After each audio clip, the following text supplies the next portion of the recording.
Hi, my name is Zoe Larson, and today I will be telling you about the major elements in the process of interpersonal communication.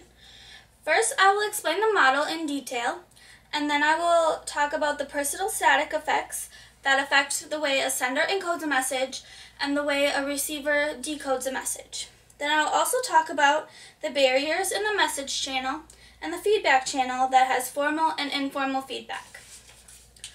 The model of the process of interpersonal communication has both a sender and a receiver. The sender gives the message through the message channel.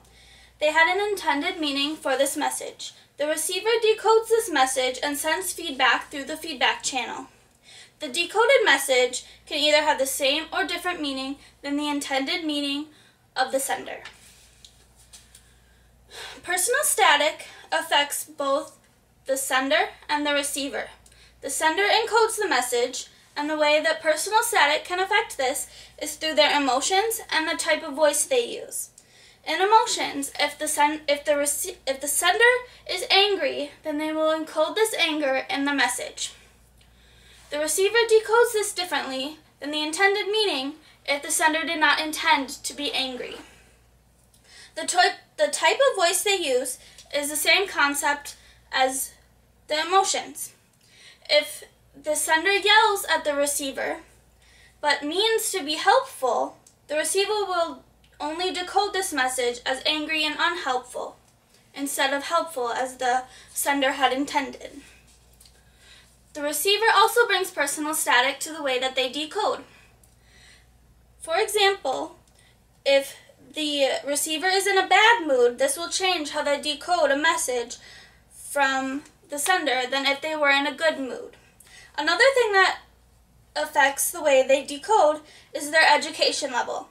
If the sender uses knowledge or vocabulary that the receiver does not have, they will not understand the message that the sender is giving them.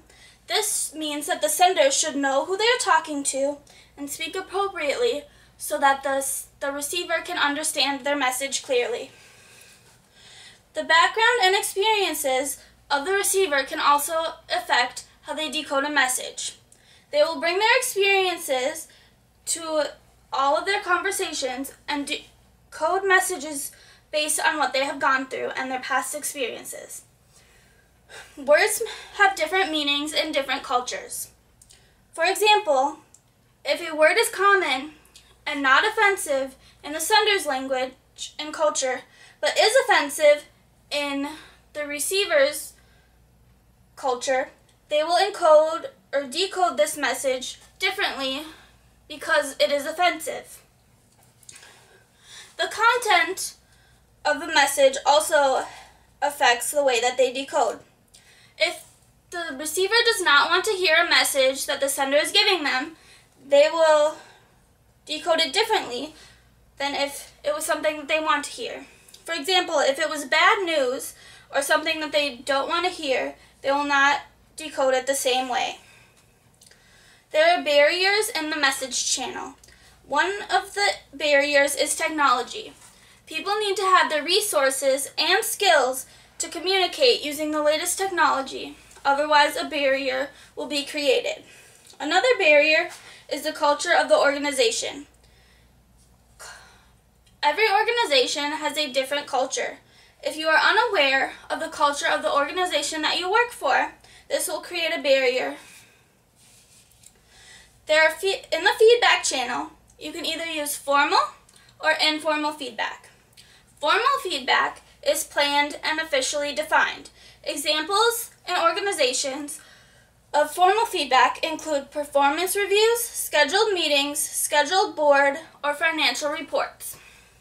In informal feedback, this is unplanned and usually in the moment. This could be an example of this is a boss walking behind someone's desk, one of their employees, and giving them feedback. They could either tell them that they are doing good work or give them an example of an improvement that they could work on. But this is usually spontaneous or in the moment, and it does not use any of the organization's resources. In conclusion, I talked about the model for the process of interpersonal communication. which includes a sender that encodes messages through the message channel and the receiver that decodes the message and gives feedback to them through the feedback channel. Both the sender and receiver bring personal static that affects how they encode and decode the messages. There are barriers of the message channel that include both technology and the culture of the organization. In the feedback channel, the receiver can either use informal, which is unplanned, and formal feedback, which is planned. Communication is used daily in both personal lives and in the workforce. It is important to understand how it works so you can use it effectively. Thank you.